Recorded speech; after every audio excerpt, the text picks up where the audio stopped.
In the office of the company was the usual bustle, which was in sharp contrast to the storm that erupted within the walls of James Blake's office.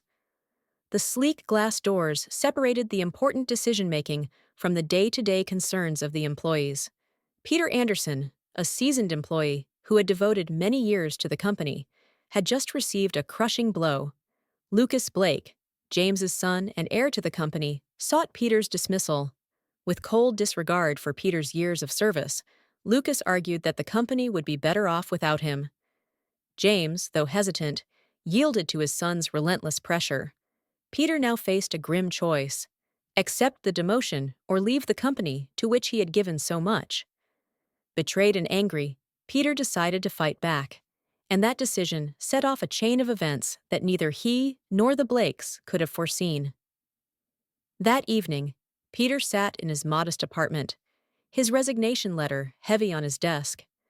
The city lights outside the window twinkled like distant stars, indifferent to his worries. Clenching his jaws and staring determinedly, Peter began to plan his revenge. He was a transformed man. His anger turned into an elaborate plan of retribution. Hours turned into days as he immersed himself in the maze of corporate politics, gathering evidence of wrongdoing and discovering legal loopholes that could turn the tide in his favor. 2 weeks later, the office space was rocked by a new sensation: news of a lawsuit filed by Peter Anderson against the company. The media seized on the story, and soon the company's name was tarnished with headlines about scandal and corruption. James and Lucas Blake, once confident and untouchable, found themselves having to deal with the fallout from the scandal. The office, once a symbol of their power, began to empty as employees began to worry about their future. The courtroom became a battleground.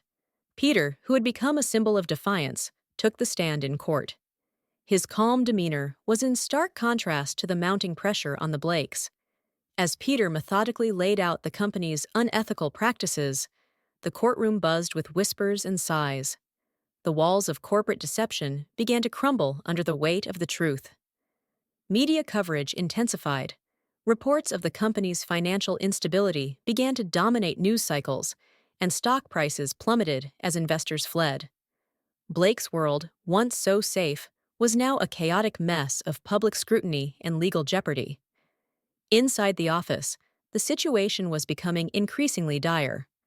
James and Lucas faced a grim reality. Their once thriving empire was on the verge of collapse, the result of a vindictive but well-planned revenge. The remaining employees of the company watched anxiously as the once luxurious office space was stripped of its opulence, replaced by a palpable sense of uncertainty.